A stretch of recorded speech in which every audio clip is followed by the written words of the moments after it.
Há uma área muito importante que eu queria relevar aqui para responder esta pergunta, que é a área da governance. A governance é a gestão da gestão.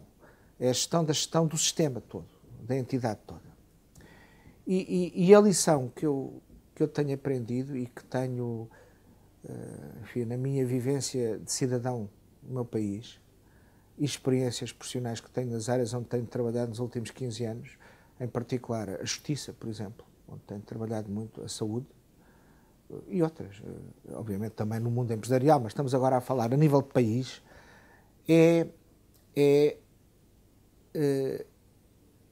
a minha compreensão de que nós estamos neste momento com um déficit na arquitetura do nosso país, da nossa nação portuguesa. A arquitetura fundamental da nossa nação portuguesa, do nosso Estado português, está na Constituição. E a nossa Constituição é uma Constituição tipo ocidental que tem aqueles artefactos, aquelas componentes essenciais de uma democracia ocidental. Temos uma separação de poderes, temos órgãos diversos, desde os órgãos fundamentais, Presidente da República, Assembleia da República, Governo, e temos outros importantes com autonomias próprias, como a magistratura judicial, o Ministério Público e determinadas prerrogativas de entidades especiais, como Forças Armadas, como as universidades, como vários outros órgãos. Portanto, são elementos constitucionais da nação portuguesa que são típicos e que devem continuar a ser preservados e a sua interligação, obviamente, tem sido objeto de afinações ao longo das revisões constitucionais. O que eu queria dizer é que, para mim, estou convencido hoje que faltam componentes. Faltam componentes de artefactos de governance. Não tem nada a ver com o poder executivo do governo, de governance do Estado português, da nação portuguesa. E que nós temos que pôr este assunto em cima da mesa. Isto não é, digamos, isto não nasceu na minha cabeça assim de repente. Se nós formos ao final dos anos 80, vemos que, de repente, as grandes corporações mundiais, com a globalização, começaram a enfrentar novos fenómenos e a relação entre as grandes corporations, a sua estrutura acionista, os seus diversos intervenientes, desde fundos de investimento, acionistas privados, o que for, e a evolução do mercado e as responsabilidades sociais, ambientais, etc., que as empresas são chamadas a ter hoje no mundo global. Também já eram nacionalmente, mas as coisas tiveram um crescimento exponencial de responsabilidades e de impactos com a globalização. E depois uma aceleração brutal da dinâmica destas coisas, não é? Estamos todos dentro de uma panela de pressão que está ali com o lume e aquilo está a pressão a aumentar e a interação entre as partículas a aumentar.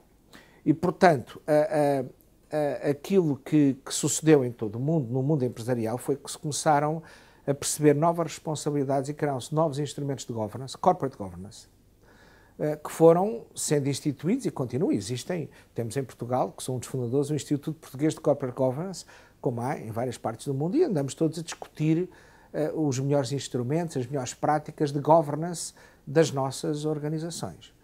Pois o que eu acho e aquilo que eu retiro, quer desta experiência que estou a dizer, desta área, quer da minha atividade neste mundo da engenharia empresarial, como engenharia sistémica, e que inclui, portanto, a governance, é que nós precisamos de levantar a questão e discutir com liberdade quais são os instrumentos de governance que a gente quer ter no nosso país, que têm que ser constitucionalmente prescritos.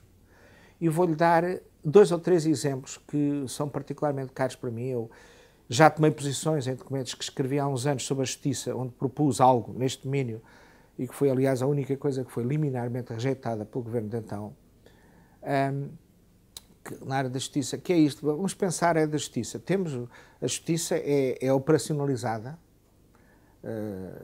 no país através de um conjunto de órgãos, a Assembleia da República que legisla, o Governo, o Ministério da Justiça, que opera e suporta todo um conjunto de infraestruturas e assegura um fluxo processual entre diversos atores do ponto de vista executivo e, além disso, fornece meios materiais e humanos para a operação da justiça. E depois temos, eu diria, fundamentalmente, 4 intervenções institucionais de órgãos, alguns dos quais dotados de autonomia constitucional, os magistrados judiciais, em primeiro lugar.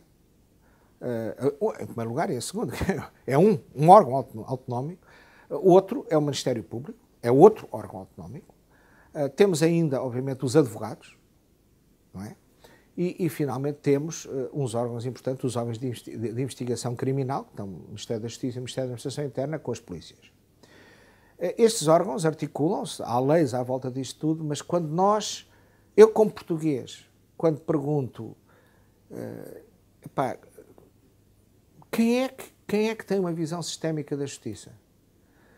Aonde é que se reflete, onde é que se debate, onde é que se propõe um conjunto de regras do jogo na inter-relação entre estes atores? Porque isto tem dinâmicas, é preciso ser ajustado. Quem é que presta contas ao povo português pelo estado da justiça? E a minha resposta hoje é cada um destes órgãos por si. Portanto, ninguém. É o que isto quer dizer, ninguém. Ninguém presta contas ao povo português pelo estado da justiça. Ou, semelhantemente, pelo estado da saúde. Eu não estou a dizer o estado da saúde do Ministério da Saúde e dos hospitais públicos e centros públicos de saúde. Estou a dizer da saúde. Aquelas capacidades que temos no país para tratar do Zé e da Maria desde que nasce até que morre. Isto para mim é que é saúde. E quem é que presta contas disso? Quem é que pensa e define regras do jogo? Hoje podemos dizer, é o Ministro da Saúde. Mas o Ministro da Saúde pertence a um dos órgãos, que é um órgão executivo, e controla diretamente os instrumentos públicos de saúde. Depois há a Assembleia da República, que é outro órgão. E depois também há a Justiça, que também tem a ver com a saúde. Onde é que está a capacidade de responder perante o país sobre o sistema de saúde? Falar com os portugueses e explicar as regras do jogo. Porquê é que isto é assim? Será que a relação entre estas entidades todas é a melhor? A arquitetura, a articulação, a orquestração delas? Isso hoje não existe. O que eu conheço, só há 2 domínios no país onde há estabelecida na Constituição instrumentos de governação. Um clássico no mundo ocidental e na história, é na área da defesa. Temos governação na área da defesa e na área militar. Temos o Conselho Superior de Defesa Nacional, que é presidido pela única entidade que pode representar nós todos, o Presidente da República, que é unipessoalmente eleito. E presida um órgão de governação que tem os representantes das diversas entidades com poderes constitucionais para se pronunciar e para atuar na área da defesa. E mais, portanto, a declaração, por exemplo, que o país está em estado de guerra, não é um ato isolado. É algo que resulta de uma audição, de uma orquestração destas forças e depois de uma decisão, em última análise, protagonizada pelo Comandante Supremo das Forças Armadas, que é o Presidente da República, que representa a nação. Isto não transforma o Presidente da República no comandante operacional dos militares, que há os seus chefes militares e a hierarquia militar. Isto sucede também na Justiça, devia suceder na Justiça. Alguém tem que se sentar por cima dos órgãos que existem na Constituição e que todos eles são independentes, ferozmente defensores das suas autonomias, e muito bem, porque isso faz parte do desenho constitucional, mas onde é que está a capacidade integradora de os fazer responder perante os interesses da nação? Não existe. Não existe neste domínio e não existe noutros. E eu considero hoje, pela minha experiência profissional de engenharia empresarial, que isto é essencial. É essencial para a operação do dia-a-dia, é essencial para o futuro, é essencial para nós compreendermos, nós portugueses, o porquê das coisas que temos e o porquê das transformações que temos que fazer. É fundamental para a comunicação entre Portugal e os portugueses. E isso não reside. Nós não podemos desresponsabilizar-nos do facto que o país é nosso e não podemos passar o tempo todo no nosso desporto preferido, quer dizer mal do governo e dos ministros, seja ele qual for, nós adoramos isso, temos um gozo incrível com isto, de dizer mal dos deputados, que não fazem nada, que não sei quantos, temos um gozo infinito, dizer mal de todos, dizer mal de nós, e chega a dizer mal, e chega de pensar construtivamente, mas precisamos de ter instâncias que sejam responsáveis por dialogar connosco, portugueses, a este nível sistémico.